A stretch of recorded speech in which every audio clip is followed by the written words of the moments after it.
Hello and welcome to Mark's Woodworking Challenges. I'm Mark, your host, and today we have a woodworking challenge. This is part 2 of Mark Builds a Workbench. But first, let me say a little bit about the new environment here. In my new workshop, I have a big room and a small room. The big room, of course, is the main workshop. However, the acoustics are pretty bad in there. Lots of echo and reverberation, and it sounds really bad on video.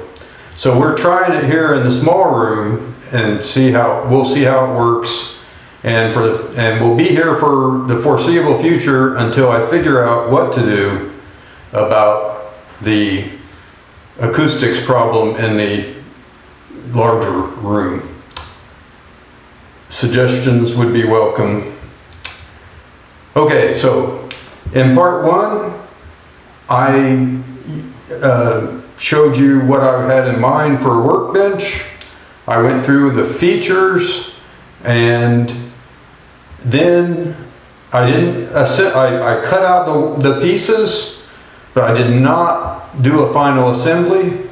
I then transported the parts to the new shop, and then I put everything together. And so what we're just going to do today, we're not going to demonstrate any construction. We're just going to show you the finished bench, show you some of the features, at least the ones which you haven't already seen, and then we'll wrap it up. So without further ado, let's see what I built. Okay, here's the new workbench. Much of it was covered in part 1, including the basic construction of the base, the Nicholson style apron, the leg vise. So now we're in part 2, and we want to focus on the things that have been added since part 1. So the most obvious of these is the tabletop. This is laminated maple. It came from a table that was 1 3/4 inch thick, 6 feet long, and 3 feet wide. As you can see, I have it framed in walnut. My intention was to keep it 24 inches wide.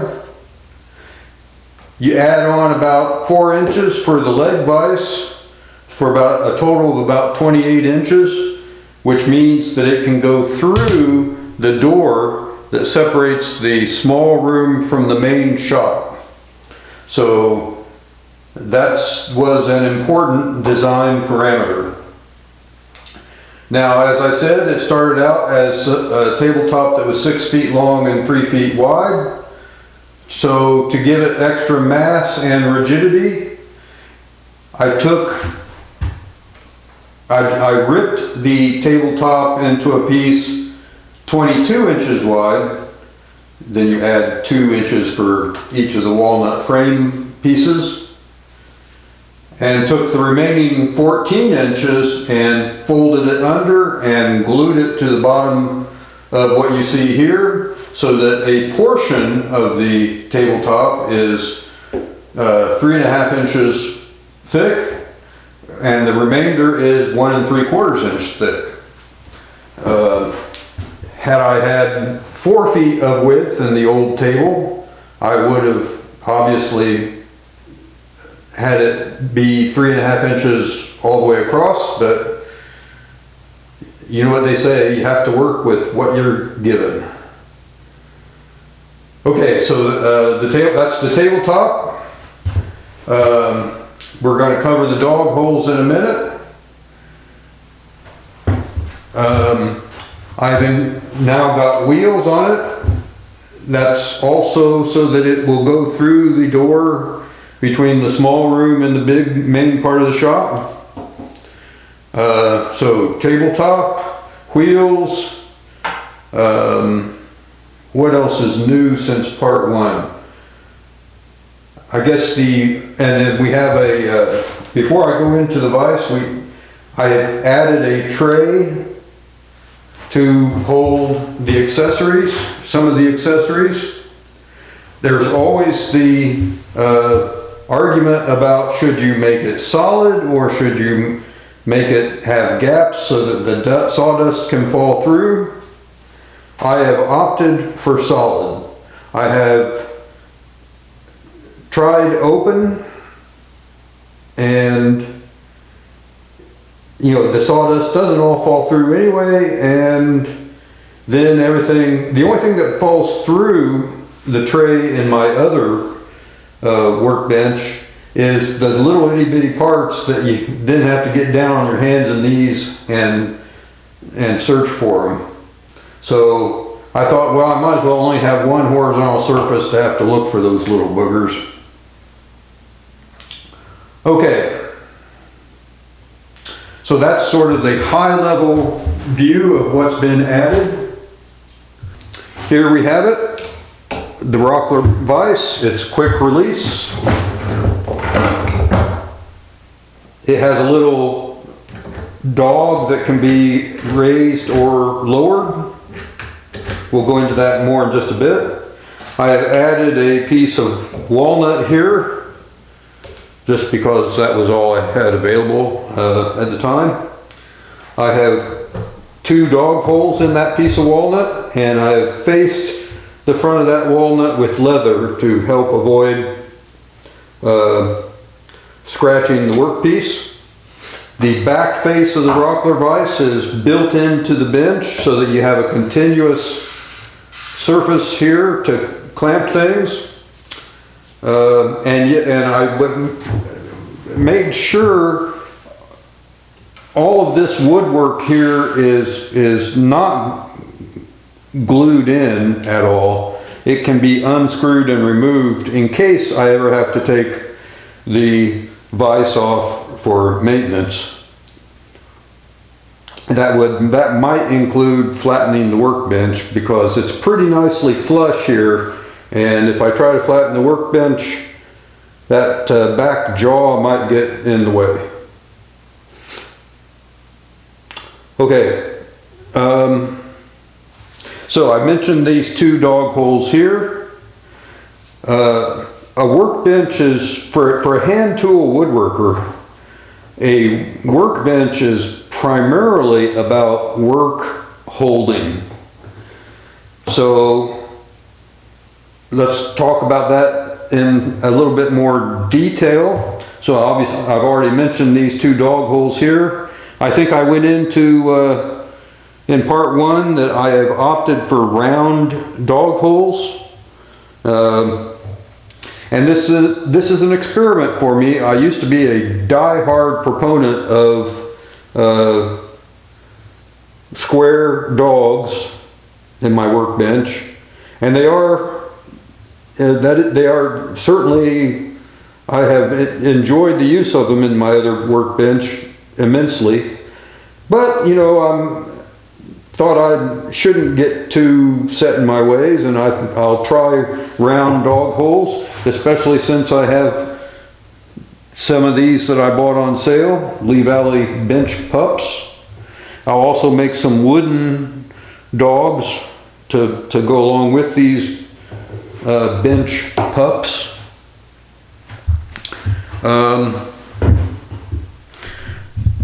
So let's talk about work holding on the horizontal.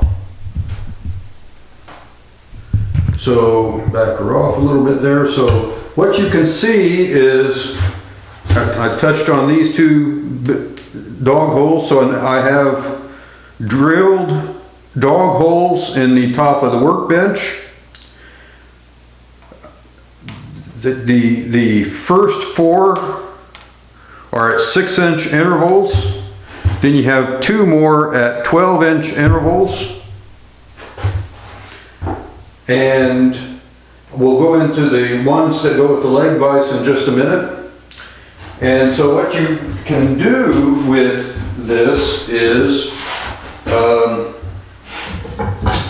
if you've got like a nice, huge piece of a board, you can, probably your primary aim is to put a bench dog here, put this guy right here, take these two out, raise your dog here, put her up there, and now you've got the workpiece is held extremely solidly. So the rockler, it's open a little bit, but so we got a dog here and here, very solid. But it's a fairly sizable piece of wood here, and it would be reasonably easy to plane the face of this thing. It's leaning over a little bit, but it could be done. But some people really like to, including me to some extent, plane right out at the edge of the bench. And so what I've tried to do is make allowances for planing closer to the edge of the bench. So we'll take this guy off. Let's take a different workpiece. So here's a narrower board, and we want to plane, we want it out here at the edge. If we're over here, we have to lean over the bench. That's not ideal. So I thought originally that I was going to put another row of bench dogs close to the edge, but I really don't like to drill a huge number of holes in the workbench, in the tabletop, in the workbench, in the top of the workbench, because basically any small piece of hardware that's less than 3/4 of an inch in diameter, no matter where it is on the top of the workbench, it's going to teleport itself from that location over to a bench dog hole and drop through. It doesn't matter. I mean, it's just going to happen. So the fewer holes, the better, in my opinion. So I'm experimenting with an alternative concept here to allow working on the edge of the bench. I have this accessory here, and basically it works like this.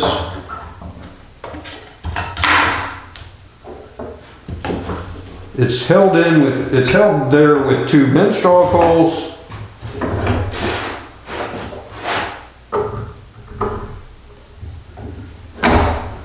And voila.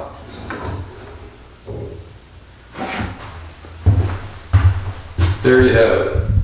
So, two dog, these holes are spaced 3 inches apart. There's some combination of 6 and 12-inch holes that will allow you to put two bench dogs in. It doesn't really matter where.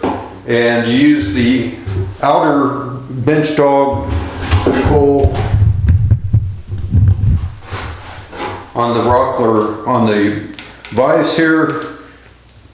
And now we have very securely held this workpiece so that we can sit here and plane directly over the top of it and be as ergonomically good as we can be. Okay, so that's one set of horizontal bench dogs. We'll switch down to the other set.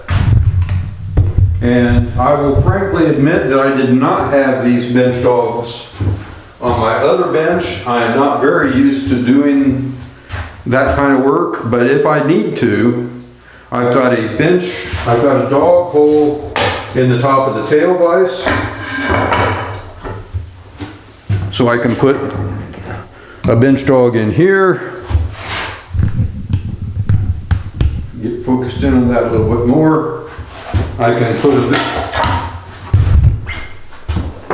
put one here, and I could demonstrate here, but I'd have to, you can see what I'm talking about. Basically, these two dog holes oppose this dog hole, so I can clamp something with the tail vise, or with the leg vise, across the width of the bench top. Will I need more holes? I don't know. Like I say, I will add those if I need them, and if I don't, I'll have more bench top that isn't filled with holes. Another thing to comment on here is that of all the parts of the bench,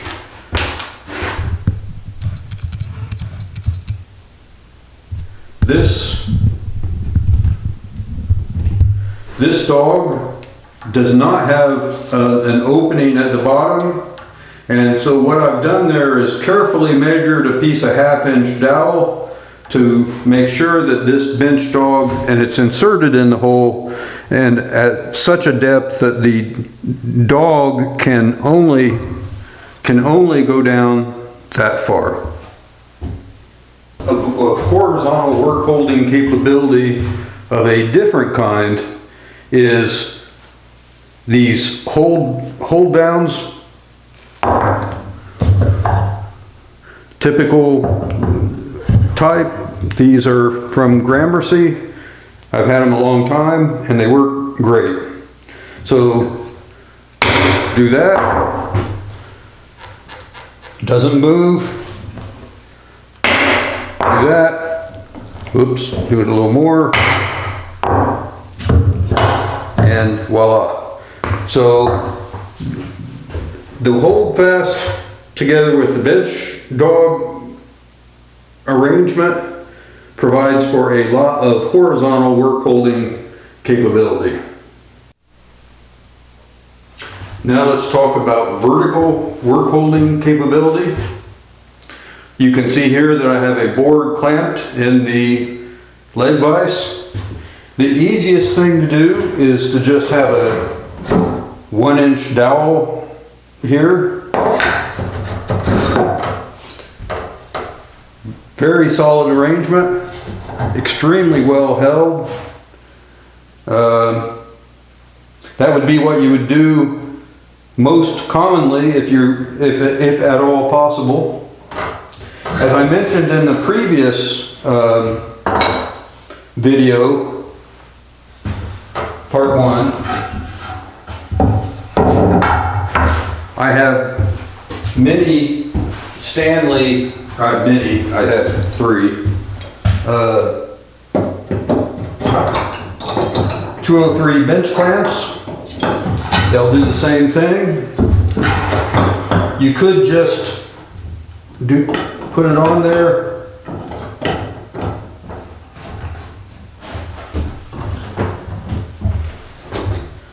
That would allow you to clamp the board there.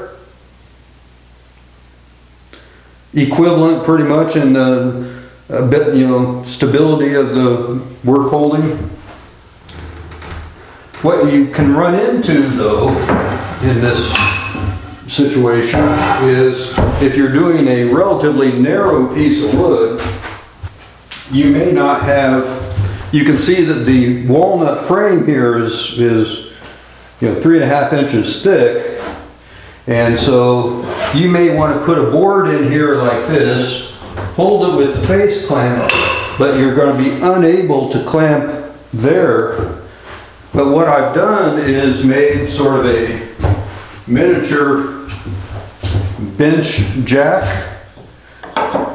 Now the nice part about these clamps is that they will rotate in all directions. So you can rotate it to the side, put your bench clamp there.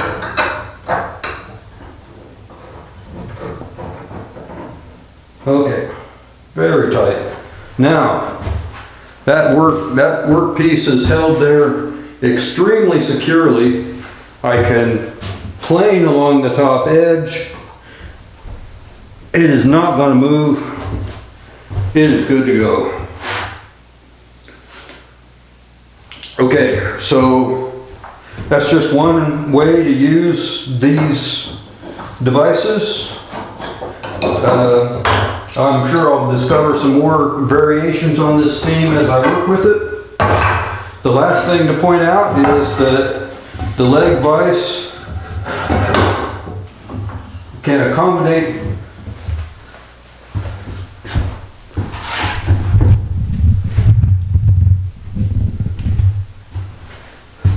basically you can get a lot of work piece clamped in here like this.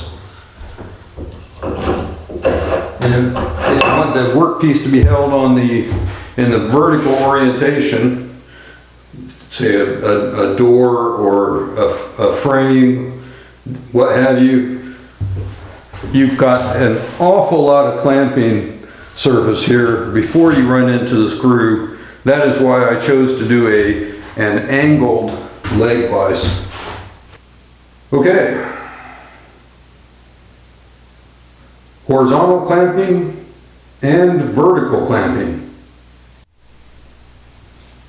Okay, let's take a quick look at some of the other accessories for this bench.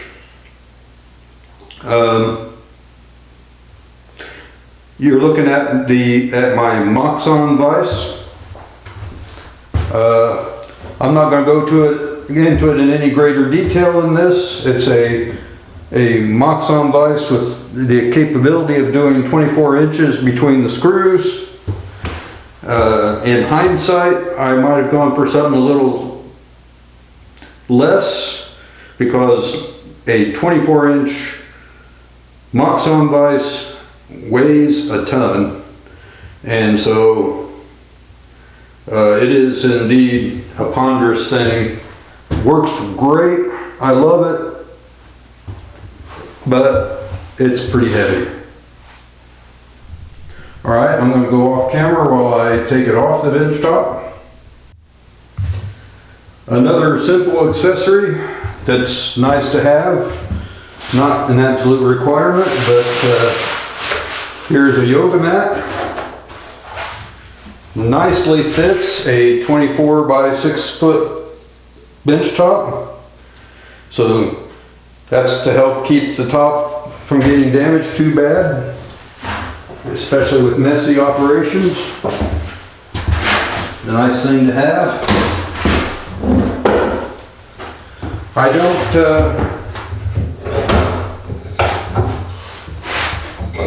don't have a full-size anvil. I don't need a full-size anvil. But occasionally I do want to pound on something. And so I use this little guy. There he is. And so what I do, of course, is here fasten him in the bench, but I make sure the force is directed over the bench top. I can do that here or in the leg vise. Either way, the anvil's the force of the blows are not being absorbed by the vise, they're being absorbed by the bench top. So that's a handy little accessory. I've got a small little vise that I put in here when I need it. It doesn't have tremendous utility, but once in a while it's nice for holding very small, delicate objects. So that's that. One thing that I use a lot as in contrast is a full-size vise. Here it is. It's arranged, the base of it is arranged to be secured in the vise. And again, you can either use it in this direction on this vise, and so it's nice to have two vise positions here, so you can, say you're sawing a bolt or something, you can saw in that direction. It might be more handy, or you can put it down in the leg vise, and you can use it in that orientation. So, indeed, as I said, I use that one a whole lot because it seems like I'm always sawing little bolts up into shorter pieces. And lastly, this shop has high ceilings. It's a little bit more difficult to install ceiling lights. I really am not keen to do that, so this light is an LED light. It's got a little homemade bracket here that fits over the end of a pipe clamp. These LED lights are so lightweight that they just don't need hardly any support whatsoever. And so you can put your pipe clamp here, set the LED light on it, and have great light. Or when that would be in the way, it's about a 5-second job to take it back down and do something else. So that has been a very useful thing for the bench. Okay, let's wrap it up. Actually, there's not very much to wrap up. This was just a tour of my new workbench. That pretty much concludes part 2. I certainly welcome comments on what people would do differently or better. And constructive criticism is always good. But as always, be kind. That'll do it for today, I think. I hope you enjoyed watching this video. If you like it, please consider subscribing, hitting the like button, and as always, I welcome comments. So without further ado, we'll see you next time on Mark's Woodworking Challenges.